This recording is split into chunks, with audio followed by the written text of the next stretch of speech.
नाथ समारंभां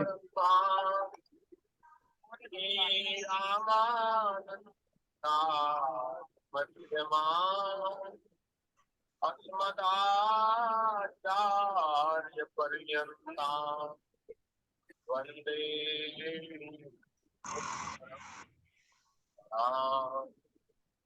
गुरुर्ब्रह्मा गुरुर्विष्णु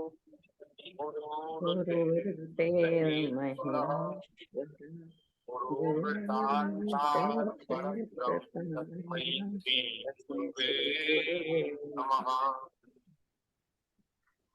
नारायणं नमस्कृत्य नरं चैव नरोत्तमं देवीं सरस्वतीं व्यासं ततो जयमुदीरये।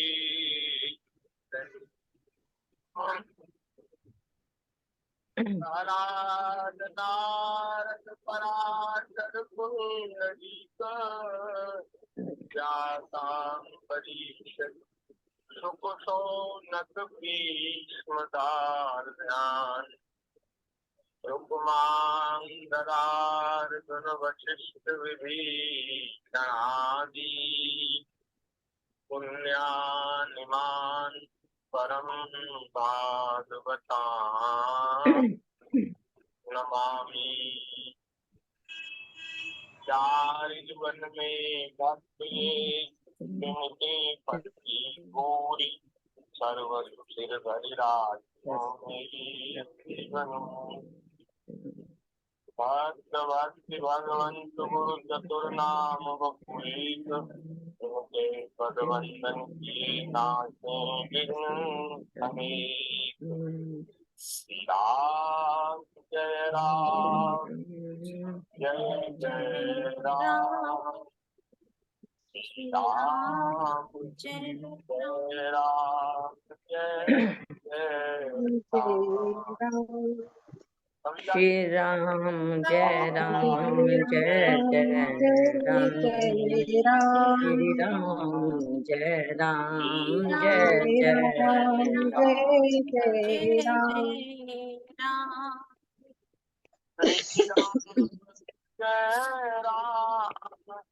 जय जय राम श्री राम जय राम जय जय राम श्री राम जय राम जय जय राम श्री राम जय राम जय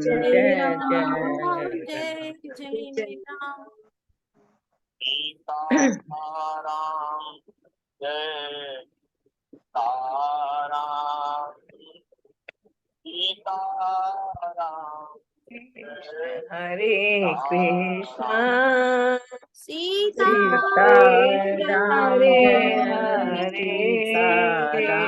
हरे राम हरे राम राम राम हरे बंद कर दो।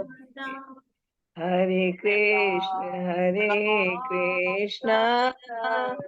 कृष्ण कृष्ण हरे हरे हरे राम राम राम हरे हरे हरे कृष्ण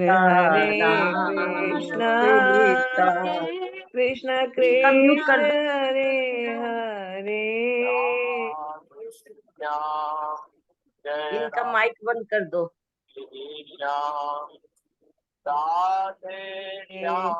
हरे कृष्ण कृष्ण राधे श्याम राधे राधे श्याम जय राम राम हरे जय जय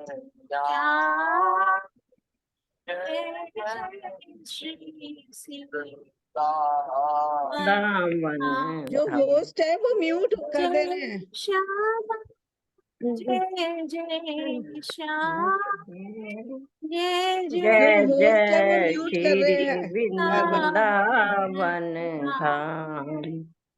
प्यारी श्यामा प्यारो प्यारे श्याम श्याम प्यारो प्यारो श्री श्री वृंदावन धाम प्यारी प्यारी श्यामा प्यारो श्याम प्यारो श्री वृंदावन धाम।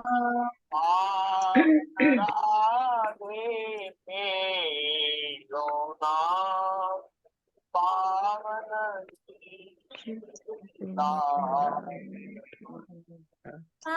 पावन राधे तेरो नाम पावन श्री वृंदावन धाम। जय गौ माता जय गोपाल भक्त वत्सल प्रभु दीन दयाल जय जय गौ माता जय गोपाल भक्त वत्सल प्रभु दीन दयाल। जय गौ माता जय गोपाल भक्त वत्सल प्रभु दीन दयाल जय गौ जय गौ माता जय जय गोपाल गोपाल भक्त भक्त वत्सल वत्सल प्रभु दीन दयाल। राम राम जय राम श्री राम जय राम जय राम श्री राम जय राम जय जय राम श्री राम जय राम जय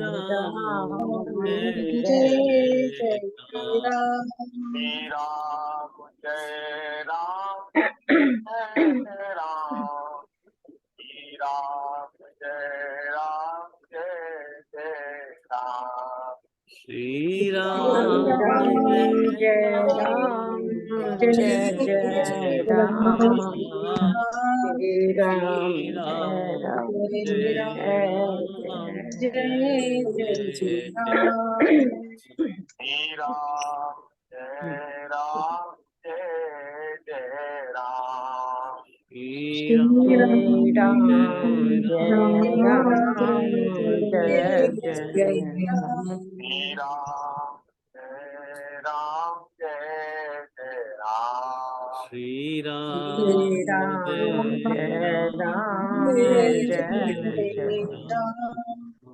बोलिए श्री सीता रामचंद्र भगवान की जय जय श्री वृंदावन बिहारी लाल हरे लाल की जय श्री राधा वल्लभ लाल की जय 84 कोश ब्रजमंडल धाम की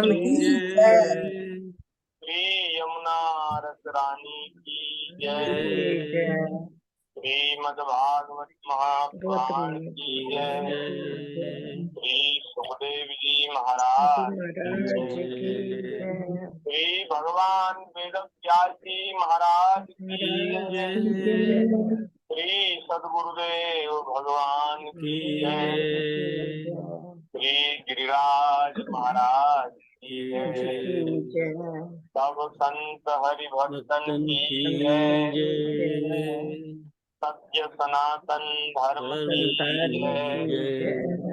जगत जननी पूज्या गौ माता की जय भारत माता की जय जय जय श्री राम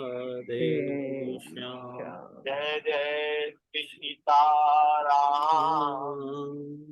हर हर महादेव नारायण नारायण नारायण हरि शरणम भक्त वांछा कल्पतरु भक्त वत्सल शरणागत वत्सल दीन बंधु दया सिंधु असंख्येय कल्याण गुणगण निलय अकारण करुणा उन्नालय सच्चिदानंद घन मूर्ति कृपा करुणा के समुद्र भगवान श्री राधा ब्रजेंद्र नंदन जी श्री वृंदावन बिहारिणी बिहारी जी, इनकी महती कृपा करुणा से हम सभी को मनुष्य जीवन का सर्वोत्कृष्ट लाभ सत्संग श्रीमद् भागवत जी की मंगलमयी रसमयी कथा के माध्यम से प्राप्त हो रहा है। ठाकुर जी की कथा सुनने का हम लोगों को ये दुर्लभ अवसर प्राप्त हो रहा है।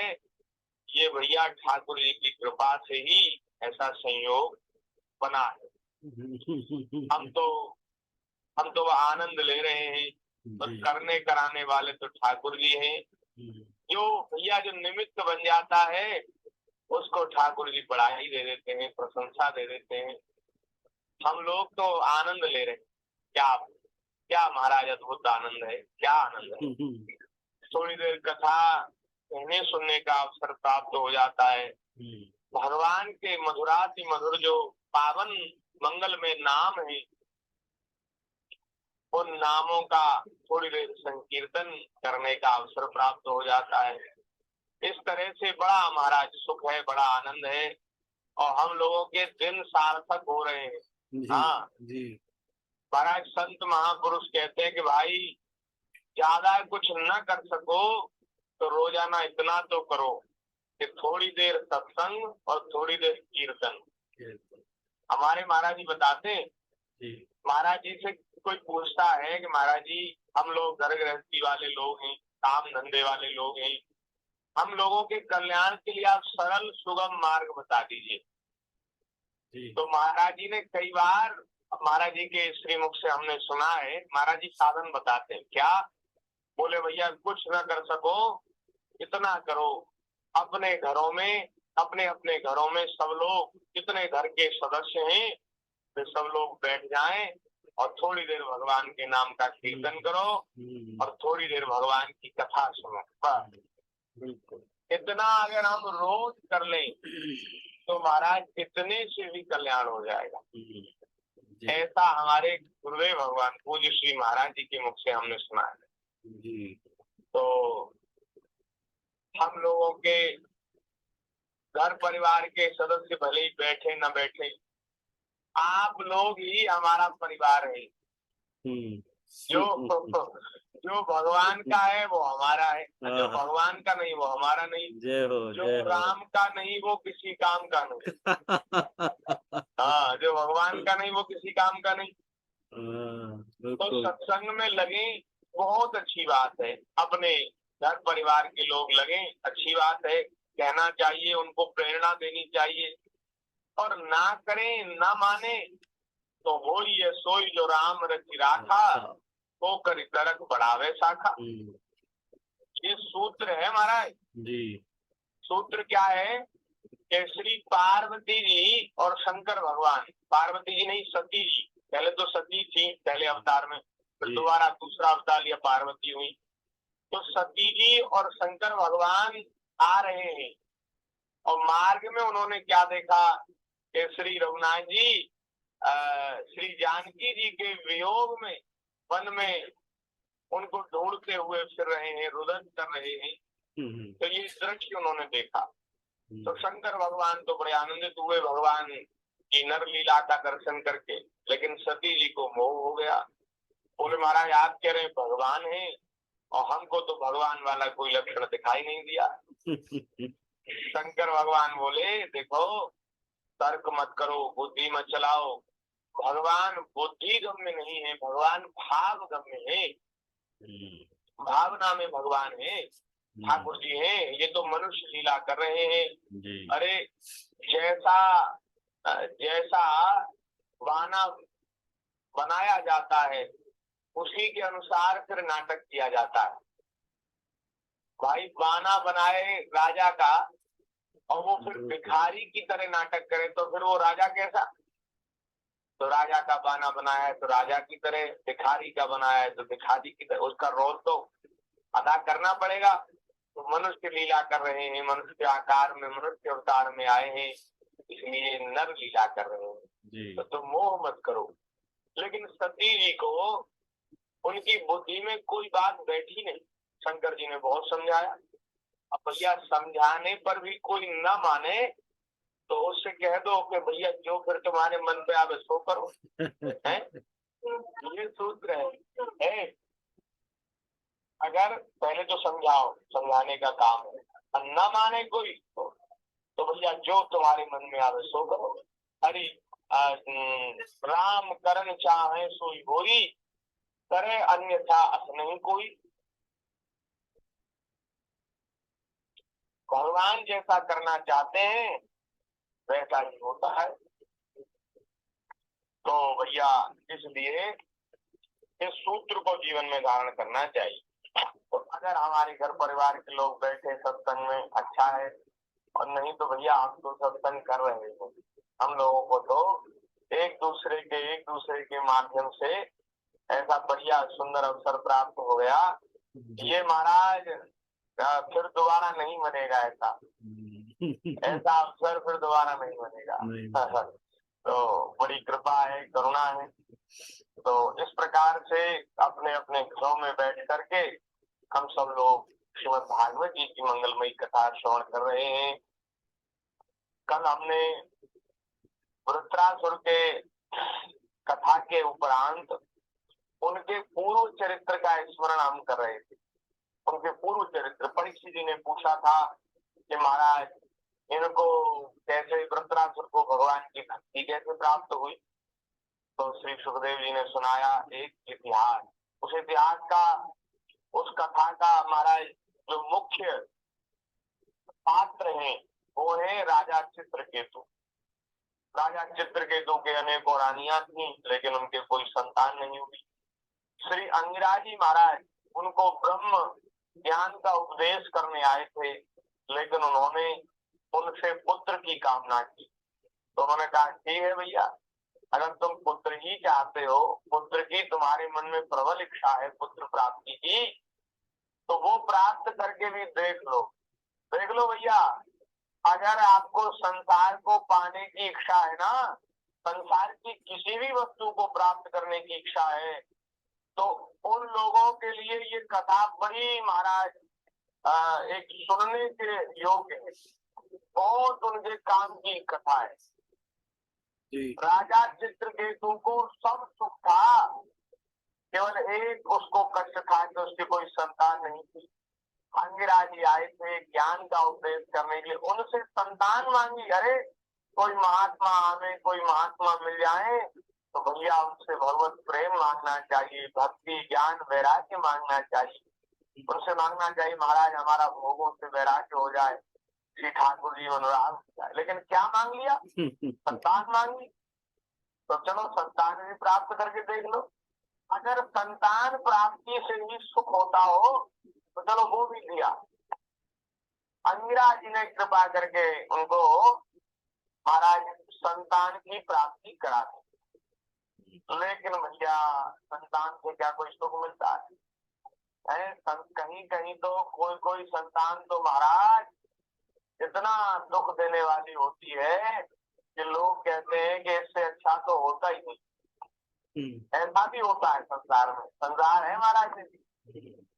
तो अब तो छोटे से बालक को ही रानियों ने विष दे दिया, दूसरी रानियों ने, बालक मर गया।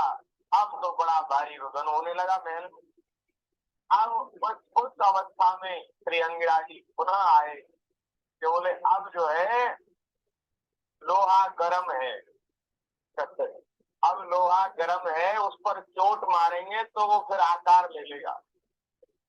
सही मौके पर सही बात करने से ज्यादा लाभ होता है जी। तो अब मौका सही है, अब इसको हमारा दुख है।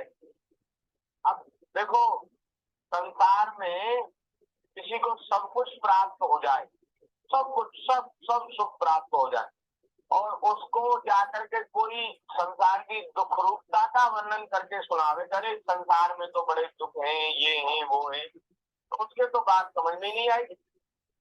वो तो कहेगा महाराज आप क्या बात कर रहे हैं, हमारी तो जगाजत मोह है। तो उस परिस्थिति में उसको वो उपदेश देने की बात नहीं है, जरूरत नहीं है। उसको उपदेश देने के लिए सही अवसर को ढूंढना चाहिए। तो ज्ञान का उपदेश देने तो पहले ही आए थे, लेकिन पहले वो सुनने के लिए लालायित नहीं हुए, इच्छुक नहीं हुए। तो दोबारा जब अंगिरा जी आए हैं, नारद जी उनके साथ आए हैं, तो महाराज उन्होंने उनका राजा चित्रकेतु ने उनको प्रणाम किया है। दोनों महापुरुष आए हैं और उन्होंने कहा, बोले महाराज आप ऐसी स्थिति में आपका दर्शन हुआ है, इससे महाराज मेरा शोक जरूर दूर हो जाएगा, मेरा कल्याण होगा। आप कृपा करके मुझे ऐसा उपदेश दीजिए जिससे पुत्र वियोग का जो शोक है, जो मेरे लिए असह्य हो रहा है, असहनीय हो रहा है, वो नष्ट हो जाए। तो महर्षि अंगिरा जी ने कहा, राजन जिस समय पहले मैं तुम्हारे घर आया था, उसी समय में तुम्हें परम ज्ञान का उपदेश देता, लेकिन मैंने देखा कि अभी तो तुम्हारे हृदय में पुत्र की उत्कट इच्छा है, लालसा है, इसलिए इस समय तुम्हें ज्ञान न देकर मैंने पुत्र ही दिया। अच्छा, यहाँ हमारा एक और बात हमारे मन में ये आ रही है कि आपके मन में अगर कोई संसार की इच्छा बनी रहेगी तो भले ही आपको महापुरुष मिल जाए, वो आपको परम तत्व का, परम ज्ञान का, भक्ति का उपदेश नहीं करेंगे। इस कथा को समझ करके ये बात हम लोगों को समझनी चाहिए, सुन करके जी। कि देखो अंगिरा जी आए थे, परम समर्थ थे, ज्ञान भक्ति वैराग्य के समुद्र थे। वे चाहते तो ज्ञान का उपदेश देते, लेकिन नहीं दिया। तो क्यों नहीं दिया?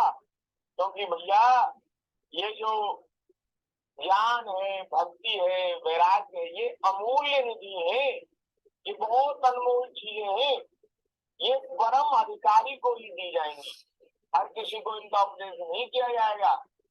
हाँ, तो भैया वो अधिकार अपने भीतर आप उत्पन्न कीजिए, पैदा करिए। अगर संसार की कामना रहेगी तो महापुरुष मिल जाने पर भी वे आपको सही सही बात नहीं सुनाएंगे, ठीक ठीक उपदेश नहीं करेंगे, क्योंकि आपके हृदय में अभी अधिकार ही नहीं। आपके हृदय में अच्छी बात सुनने के लिए, सब उपदेश सुनने के लिए आपके हृदय की स्थिति ही नहीं है। तो इसलिए अपने हृदय को खाली करें, संसार की कामनाओं से खाली करें। अंगिरा जी कह रहे हैं, भैया मैं उस समय तुम्हें ज्ञान देता, लेकिन तुम्हारे मन में पुत्र की इच्छा थी तो मैंने तुम्हें पुत्र दिया। अब तुम स्वयं अनुभव कर रहे हो कि पुत्रवानों को कितना दुख होता है। अरे जब तक नहीं था तब तक इतना दुख नहीं था, लेकिन जब मिलकर के छूटा तो कितना दुख है। और यही बात सब वस्तुओं के लिए है। स्त्री, घर, धन, विविध प्रकार के ऐश्वर्य, संपत्तियां, शब्द, रूप, रस आदि विषय, राज्य, वैभव, पृथ्वी, राज्य, सेना, खजाना, सेवक, अमात्य, सगे संबंधी, इष्ट मित्र, ये बात सबके लिए है, क्योंकि ये सब प्राप्त हुए हैं तो जरूर छूटेंगे, एक न एक छूटेंगे। हाँ जी, सब छूटेगा महाराज। इसलिए अगर प्राप्त न हो तो ज्यादा खुशी मनानी चाहिए, बढ़िया है, कम से कम उनके वियोग का दुख तो नहीं मिलेगा हमें जी। लेकिन अगर सब कुछ प्राप्त है तो वो एक दिन छूटेगा। या तो अपने हृदय को इतना पक्का कर लो वैराग्य के द्वारा, ज्ञान के द्वारा, कि मिलने पर हर्ष न हो, खोने पर शोक न हो। या तो ऐसा कर लो। भगवान श्री कृष्ण भगवान गीता में कह रहे हैं भैया सुख में, दुख में, संपत्ति विपत्ति में सम हो जाओ, अनुकूलता प्रतिकूलता में सम हो। या तो ऐसे हो जाओ, और नहीं तो संसार की चीज अगर अच्छी लग रही है, प्रिय लग रही है, तो भैया इनके वियोग में भी दुख होने वाला है, तैयार रहो, एकदम सावधान हो जाओ जी। घर भी मिलता है, वो भी छूटने के लिए मिलता है। हाँ, इसलिए किसी चीज की प्राप्ति की इच्छा मत करो, और जो प्राप्त है उसको, उसका सदुपयोग करो। वही उसका ये प्राप्त, नहीं कि अरे हम तो ये हो गए, हम तो वो हो गए, अब हमें तो बहुत सुख प्राप्त हो गया जो प्राप्त है वही पर्याप्त है। हाँ वाह, क्या बात, जो प्राप्त है वो पर्याप्त है हाँ और उसका सदुपयोग करना चाहिए। जी। तो हे राजन, ये सभी शोक मोह भय और दुख के कारण है सारी संसार की चीजें। कितनी अच्छी बात है ये, इतनी बढ़िया बात महाराज हम आपको बता रहे हैं। हम क्या बता रहे हैं, भागवत जी में लिखा है, ये बात जल्दी से सुनने को नहीं मिलती। व्यास गद्दी पर बैठकर भागवत जी की कथा कहने वाले भी, वो भी महाराज यही उपदेश देते हैं कि खूब कमाओ, खूब ये करो, खूब वो करो और फिर खूब सेवा करो, खूब हमें दान दो। हाँ, ऐसा ही उपदेश करते हैं। जी। अगर आप कमाओगे नहीं तो फिर दान कैसे करोगे? दान कैसे? इसलिए ऐसा उपदेश करते हैं कि खूब कमाओ और फिर खूब दान करो। तो भैया ये ऐसी बातें हैं कि इनको सुनने पर अपने आप को बहुत भाग्यशाली समझना चाहिए। इतनी बढ़िया बात हमको सुनने को मिले, ये बात बहुत दुर्लभ है। भागवत जी की जो चर्चाएं होती हैं, सप्ताह कथाएं होती हैं, उनमें कहाँ ऐसी चर्चा हो पाती। हम सब बड़े भाग्यशाली हैं जो ऐसी बातों को सुन करके। अच्छा, सत्संग क्या है? सत्संग क्या है? सत्संग क्या होता है? हमारे पूज्य गुरुदेव भगवान सत्संग की परिभाषा बताते हैं, बोले जिनका संग करने से, जो कथा सुनने से, जो सत्संग करने से, जिनका संग करने से संसार से वैराग्य हो और भगवान अनुराग हो, तो समझना चाहिए वह सत्संग है जी। विषयों से वैराग्य हो, अरे बढ़िया से बढ़िया बात हमने सुनी, लेकिन विषयों से वैराग्य नहीं हुआ और विषयों में लग गए, तो बताओ क्या सत्संग हुआ? सत्संग नहीं हुआ। सत्संग का फल है, और सही वास्तव में सत्संग वही है जिससे संसार से वैराग्य हो जाए, ठाकुर जी में अनुराग हो जाए। तो ये जो चर्चा चल रही है, ये विशुद्ध सत्संग हो रहा है जी। ठाकुर जी की दया से। तो भागवत जी में तो ऐसे लिखा है, और हमें भी ऐसी बातें बड़ी अच्छी लगती है, इसलिए हम और ज्यादा खोल खोल करके और खूब विस्तार में सुनाते, ऐसी बातें बड़ी अच्छी लगती। हाँ, क्या बात है। तो महाराज ये सभी शोक मोह भय और दुख के कारण है, मन के खेल खिलौने हैं, सर्वथा कल्पित हैं, मिथ्या हैं। ये है नहीं लेकिन दिखाई पड़ रहे हैं। कैसे दिखाई पड़ रहे हैं? जैसे किसी को अंधेरे में महाराज भ्रम हो जाए, मोह हो जाए, तो वो भ्रम के कारण रस्सी को भी सर्प समझने लगता है। रस्सी पड़ी है, अंधेरे में उसको ठीक से दिखाई नहीं दे रहा, उसको सर्प का भ्रम हो जाता है। और मृग मरीचिका का उदाहरण तो बहुत प्रसिद्ध ही है। रेगिस्तान में जल नहीं है, हिरण को वहां जल दिखता है। ये ऐसे ही सब विषय हैं, अनित्य है, नाशवान है, शोक दुख भय देने वाले हैं, नहीं लेकिन दिखाई पड़ रहे हैं। यही कारण है कि ये एक क्षण देखने पर दूसरे क्षण लुप्त हो जाते हैं। ये गंधर्व नगर है, स्वप्न जादू और मनोरथ की वस्तुओं के समान सर्वथा सत्य है। उमा कहूं में अनुभव अपना, सत हरि भजन जगत सब सपना। भगवान ही सत्य है, भगवान का भजन सत्य है, ठाकुर जी की कथा सत्य है भैया, और सब झूठा है। सत्य हरि भजन जगत सब सपना।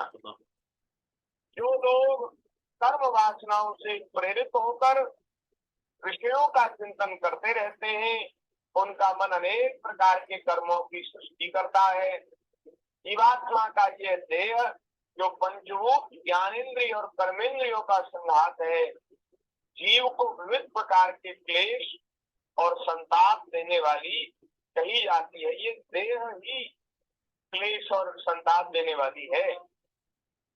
इसलिए तुम अपने मन को विषयों में भटकने से रोककर शांत करो, स्वस्थ करो, और फिर उस मन के द्वारा अपने वास्तविक स्वरूप का विचार करो।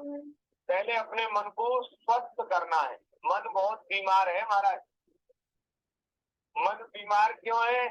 बोले बहुत इसके अंदर कामनाएं भरी पड़ी हैं, इसलिए बीमार है, इसको बीमारी लगी है। बहुत बीमारियां हैं, जैसे शरीर में बीमारी होती है ऐसे ही मानसिक रोग भी कहे गए हैं।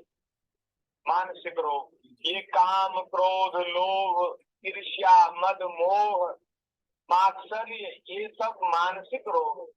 इन मानसिक रोगों का त्याग करके मन स्वस्थ हो जाता है। और महाराज विषयों के चिंतन को जब ये त्याग देता है तो मन शांत हो जाता है। विषयों का भोग इतना खतरनाक नहीं है जितना खतरनाक कष्टदायी विषयों का चिंतन है। ध्यान दीजिए, बिल्कुल सही। विषयों का चिंतन करने में जितनी हानि है उतनी हानि विषयों के भोग में नहीं। कोई वस्तु मिली, हमने वो पाली, हमने वो उसका उपयोग कर लिया, कोई दिक्कत नहीं। लेकिन उसी वस्तु को रात दिन सोचते रहते हैं, अरे गाड़ी हो जाए तो महाराज बड़ी सुविधा हो जाए, ये हो जाए, वो हो जाए, गाड़ी में क्या सुख है, एसी चलती है, ये है, वो है। तो ये जो चिंतन है ना विषय का, ये एक हम उदाहरण देने के लिए बात कह रहे हैं, गाड़ी की बात। बाकी सब विषय ऐसे हैं, सबका चिंतन पहले होता है मन में। लोग सोचते हैं बढ़िया घर हो जाए, घर में ऐसे पर्दे लगाऊंगा जैसे केजरीवाल जी ने लगाए हैं और महाराज घर में ऐसे ही बढ़िया महाराज फर्नीचर लगा, ऐसी तो सोचते हैं हम लोग हैं। महाराज इतना बढ़िया घर हो जाए, उसमें फिर एसी लगाऊंगा, अब महाराज बारात, और आदमी सोच कर सुख होता है, दुखी होता है। अगर कुछ घर है ना, कुछ है ना, वो सोच रहा है। अब भगवान की दया से घर तो जब होना होगा तभी होगा। लेकिन आदमी तो नया कब से मंसूबे बनाने लगता है। तो ये जो विषयों का चिंतन है ये बड़ा हानिकारक है। तो भैया विषयों का चिंतन करना छोड़ दो, भगवान की दया से जब जो वस्तु आवे उसका उपयोग कर लो। उपयोग भी विवेक पूर्वक करना है, ऐसा उपयोग नहीं करना जिससे वस्तु भी बिगड़ जाए और आप भी बिगड़ जाओ। सदुपयोग करना है। हाँ, और उसके बाद फिर महाराज उससे विरत हो जाना है।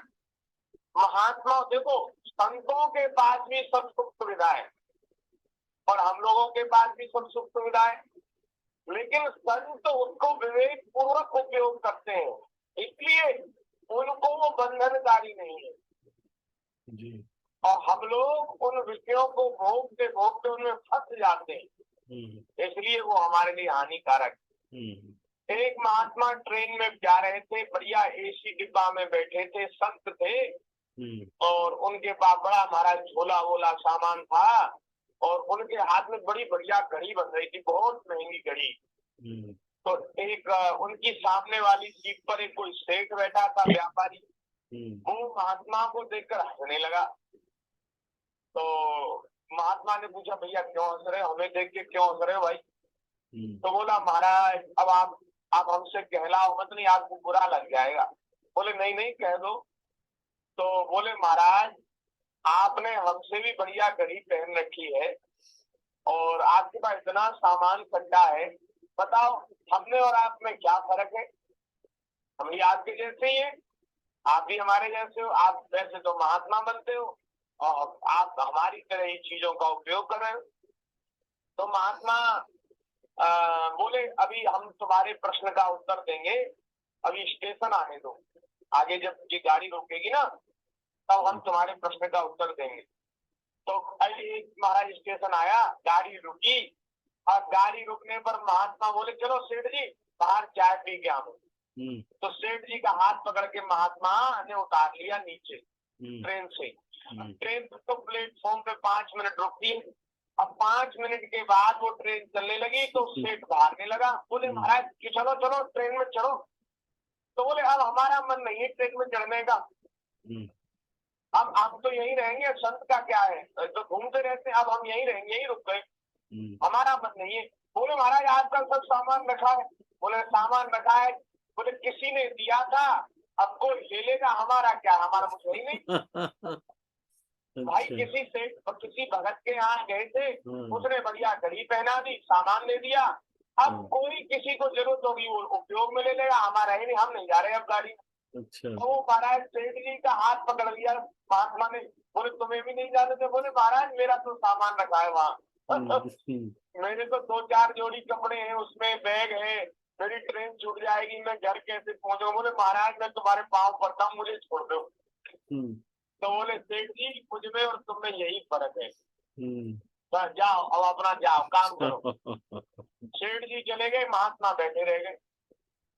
महात्मा किसी वस्तु का सदुपयोग करके, विवेक पूर्वक उपयोग कर, उसमें बनते नहीं। लोग कहते हैं अरे तो देखो महात्मा इतनी बढ़िया गाड़ी में चलते हैं, इतने बढ़िया आश्रम, इतना बढ़िया इनका महाराज कक्ष, बताओ ये इनके लिए उचित है क्या? हाँ उचित है, उचित है। देखो समय के हिसाब से, और जो अब देखो महात्माओं को दूर दूर महात्मा जाते हैं और लोगों को लाभ हो जाए इसलिए जाते हैं, तो बढ़िया गाड़ी में बैठ कर ना जाए तो क्या बैलगाड़ी से जाए? हैं?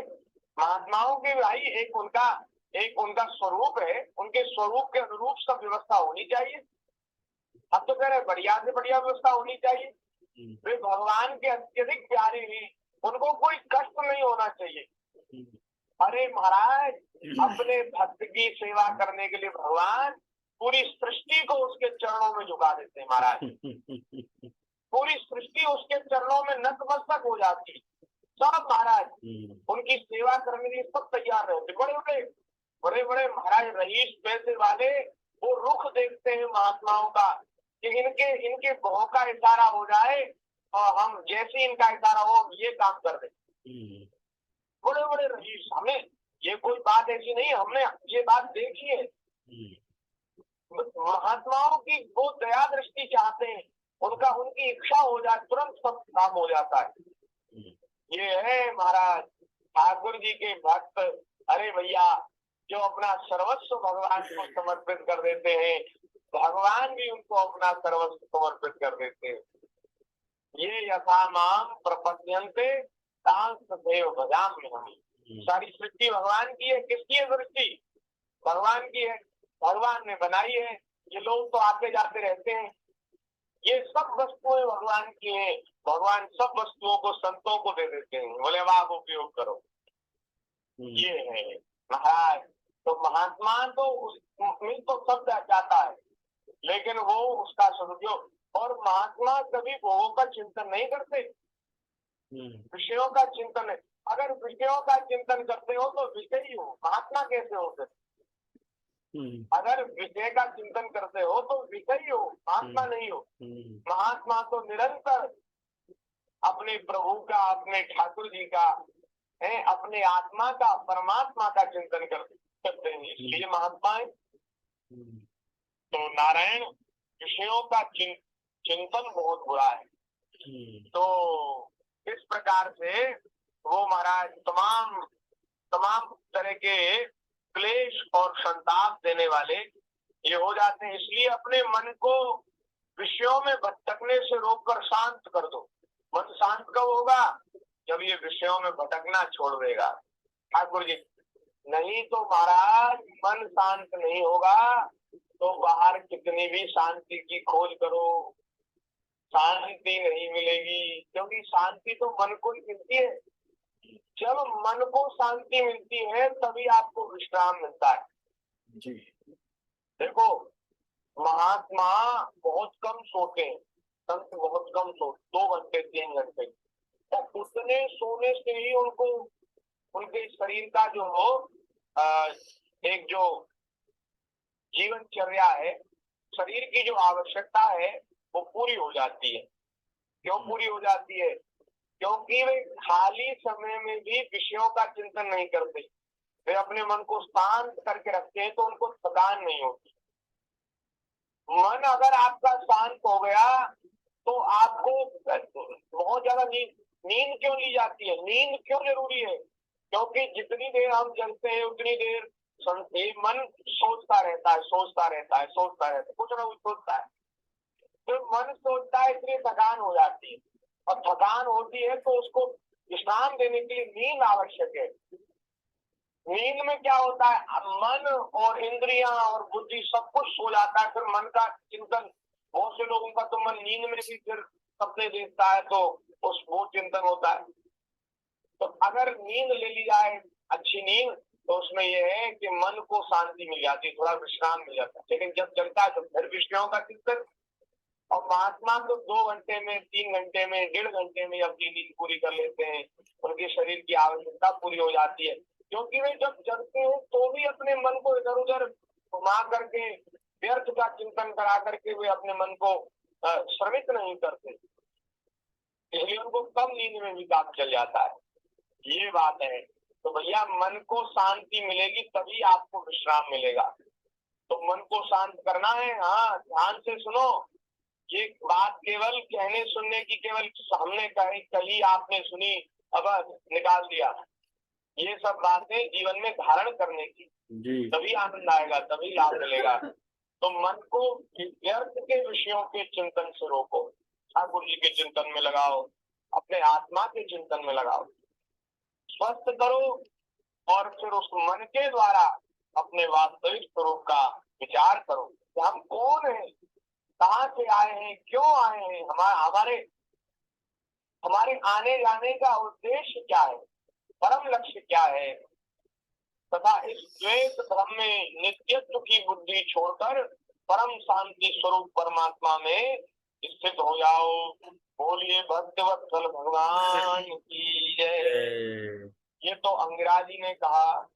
अब आगे देवर्षि नारद जी कह रहे हैं, राजन तुम एकाग्र चित्त से मुझसे यह मंत्रोपनिषद ग्रहण करो। इसे धारण करने से 7 रात्रि में ही तुम्हें भगवान संकर्षण का दर्शन होगा। नारद जी उनको दीक्षा देने आए हैं और कहा कि तुम इस मंत्र को धारण कर लोगे तो तुम्हें 7 रात्रि में ही भगवान संकर्षण का दर्शन हो जाएगा।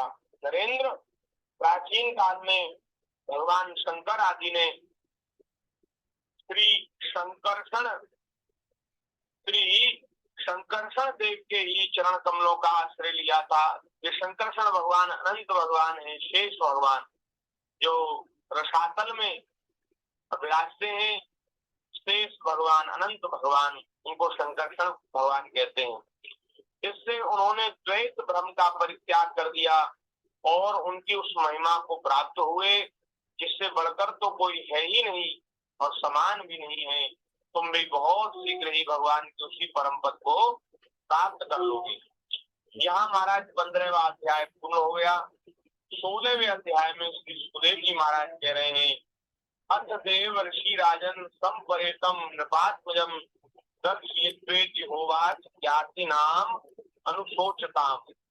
परीक्षित, उसके बाद देवर्षि नारद जी ने उस राजकुमार के जीवात्मा को, जो बालक मर गया था, उसकी जीवात्मा को बुलाया और शोकाकुल परिवार के सामने उससे पूछा, जीवात्मन देखो तुम्हारे माता पिता सुहृद संबंधी तुम्हारे वियोग से शोकाकुल हो रहे हैं, तुम ऐसा करो अपने शरीर में वापस आ जाओ और कुछ वर्ष इनके साथ रहकर अपने सगे संबंधियों को आनंद प्रदान करो, इनके साथ रहकर व्यतीत करो और अपने पिता के दिए हुए भोगों को भोगो।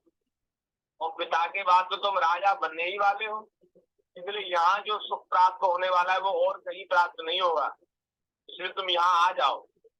देखो जीवात्मा कितना निष्प्रह होता है। जीवात्मा ने कहा, महाराज आप कैसी बात कर रहे हैं, मैं अपने कर्मों के अनुसार देवता मनुष्य पशु पक्षी आदि योनियों में न जाने कितने जन्मों से भटक रहा हूँ। उनमें से ये लोग इस जन्म में मेरे माता पिता हुए। बताओ तो सही, कितने जन्म लिए हमने, कितने जन्मों में हम पशु पक्षी बने, मनुष्य बने, देवता बने।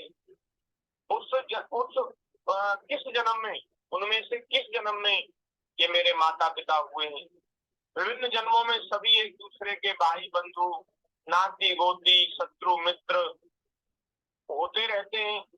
जैसे सुवर्ण सोना कभी किसी व्यापारी के पास जाता है तो उस व्यापारी के पास स्थिर नहीं रहता, फिर वह व्यापारी किसी दूसरे को दे देता है। जैसे रुपए नोट, पहले तो सोना चलता था, अब रुपए हैं, तो रुपए कभी किसी के हाथ में गए, अब वे उसके पास नहीं रहेंगे, फिर किसी दूसरे के हाथ में गए, फिर तीसरे के हाथ में गए। तो इसी प्रकार ये जीव भिन्न भिन्न योनियों में आता जाता रहता है।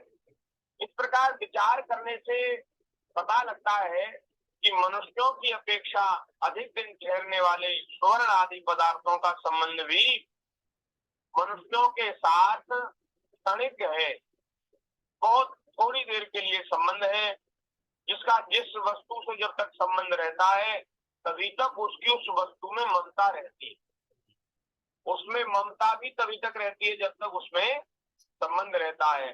मेरा संबंध इनके साथ था वो तो टूट गया, अब मेरी इनमें कोई ममता नहीं।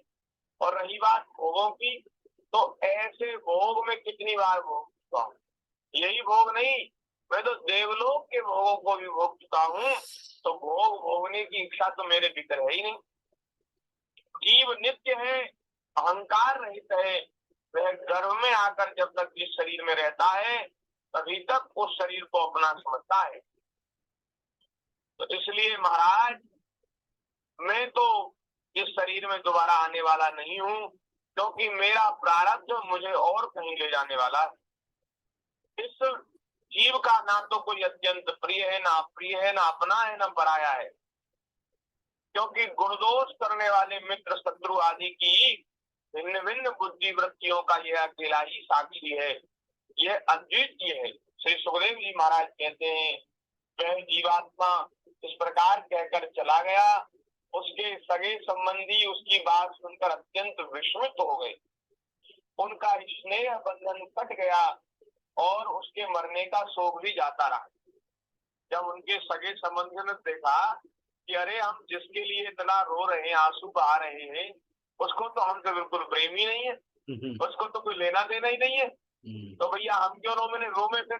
तो उन्होंने भी रोना छोड़ दिया, उन्होंने शोक का त्याग किया। इसके बाद बालक की मृतदेह को ले जाकर के उसका संस्कार और क्रियाएं पूर्ण की और उस दुष्य स्नेह को छोड़ दिया, जिसके कारण शोक मोह भय और दुख की प्राप्ति होती है।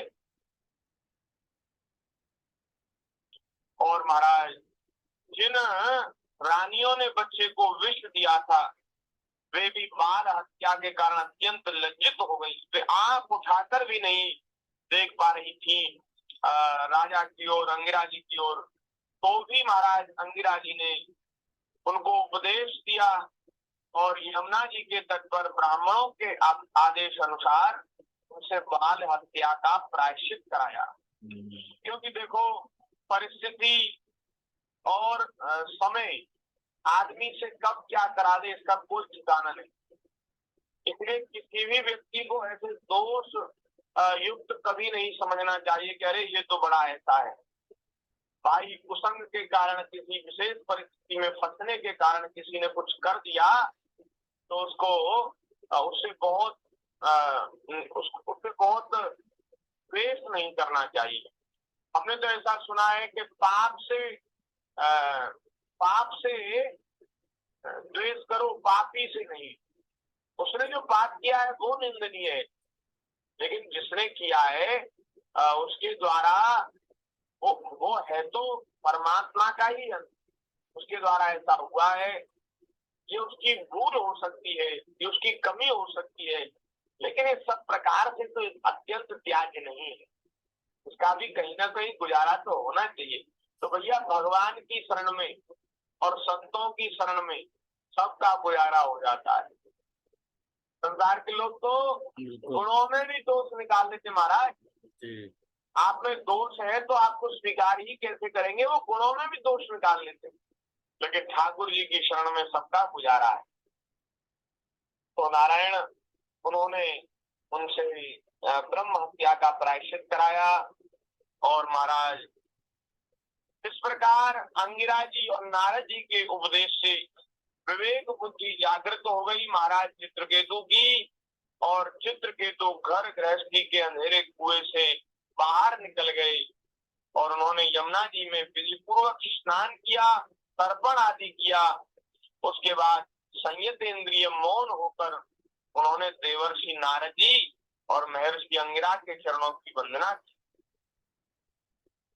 श्री नारद जी ने देखा कि चित्रकेतु बड़ा जितेंद्रिय है, भगवत भक्त है, शरणागत है, मेरी शरण में आया है। अतः उन्होंने बहुत प्रसन्न होकर उन्हें इस विद्या का उपदेश किया। ये यहाँ विद्या लिखी आवाज थी गई जी। भागवत जी में, इस विद्या का उपदेश उन्होंने किया है। अब ये जो प्रसंग है इसकी विस्तार से चर्चा तो हम कल करेंगे। बहुत आवाज अच्छी जा रही है। ये चर्चा है, नारद जी ने जो उपदेश किया है उसका भी हम थोड़ा संक्षिप्त में ही स्मरण करेंगे ही, क्योंकि ये बहुत अच्छी चर्चा है, ज्यादा बड़ा नहीं है, थोड़ा सही है। लेकिन आज तो यही हम विराम कर रहे हैं, जी क्योंकि ये अलग नया प्रसंग है, तो इसको पूरा कल ही करेंगे। अब आधा आज रह जाएगा, आधा कल होगा, तो ऐसे ठीक नहीं है। तो नारद जी ने जो उपदेश दिया है श्री चित्रकेतु जी को, उस उपदेश को अब कल सुनेंगे। आज के चरित्र को यही विराम कर रहे हैं। ये जो चित्रकेतु है ना, ये ही अगले जन्म में वृत्रासुर हुए हैं। अच्छा। उन्होंने नारद जी से दीक्षा लेकर, उपदेश लेकर भगवान की आराधना की।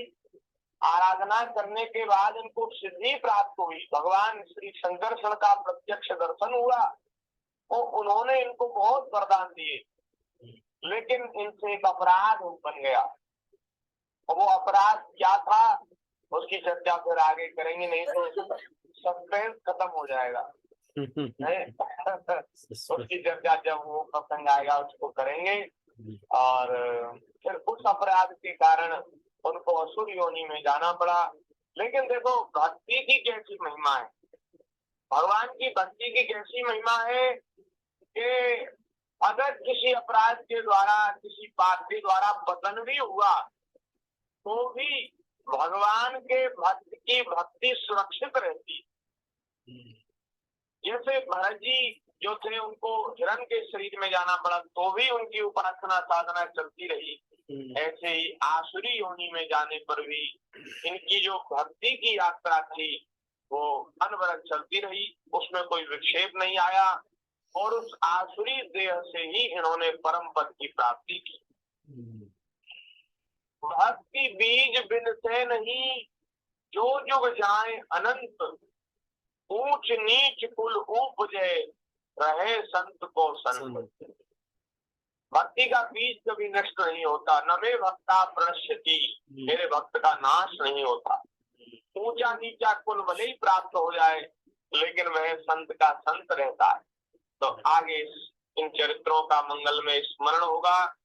आज की कथा को यही विराम कर रहे हैं। ठाकुर जी के चरणों में आज के सत्संग को निवेदित करते हुए, भगवान के चरणों में भक्ति की प्रार्थना करते हुए, और हम 1 मिनट भगवान के नाम का कीर्तन करेंगे, उसके बाद अपनी वाणी को विराम करेंगे। श्री वृंदावन बिहारी लाल की जय। हरि शरणम हरि शरणम हरि शरणम हरि शरणम हरि शरणम चरणम हरि हरि शरणम चरणम हरि हरि शरणम शरणम हरि शरणम हरि शरणम हरि शरणम हरि शरणम हरि शरणम हरि शरणम हरि शरणम हरि शरणम हरि शरणम हरि शरणम हरि शरणम हरि शरणम बोलिए संत बोलिए संत श्री राधा कृष्ण दास महाराज की जय।